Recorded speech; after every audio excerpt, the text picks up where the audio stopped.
2 వారాలుగా లెబనాన్పై ఇజ్రాయిల్ సాగిస్తున్న భీకర దాడులు మరో మలుపు తిరిగాయి.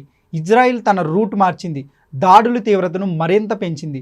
దాని పొరుగు దేశాలకు విస్తరింపజేసింది. కొత్తగా యుయోన్పై యుద్ధానికి దిగింది.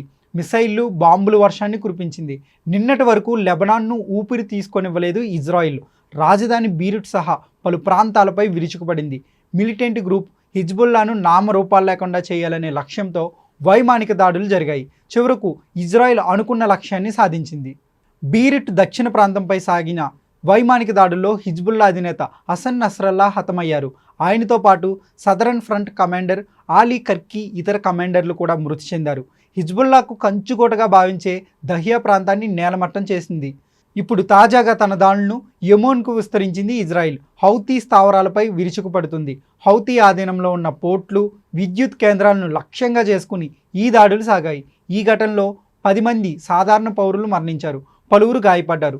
హౌతీ అలియాస్ అన్సర్ అల్లా అనేది Shia Islamist political and militant organisation. 1990లో యెమెన్లో ఇది ఏర్పాటైంది. షైదీ షియాలు దీన్ని స్థాపించారు. హౌతీ మూవ్మెంట్గా పిలుస్తుంటారు. పొరుగునే ఉన్న ఒమెన్, లిబియాల్లో అధికారంలో రావాలనేదే దీని లక్ష్యం. రెడ్ సీ, గల్ఫ్ ఆఫ్ ఎడెన్పై పూర్తి పట్టు సాధించడానికి ఈ మధ్యకాలంలో తరచూ దాడులను సాగిస్తూ వస్తుంది. లెబనాన్లో తన లక్ష్యం పూర్తి కావడంతో ఇక హౌతీపై దృష్టి సారించింది ఇజ్రాయిల్. హౌతీ ఆధీనంలో ఉన్న రస్ ఐసా, హుడేయిడా పోర్టులపై బాంబుల వర్షాన్ని కురిపించింది. ఈ దాడుల్లో విద్యుత్ కేంద్రాలను వదలలేదు.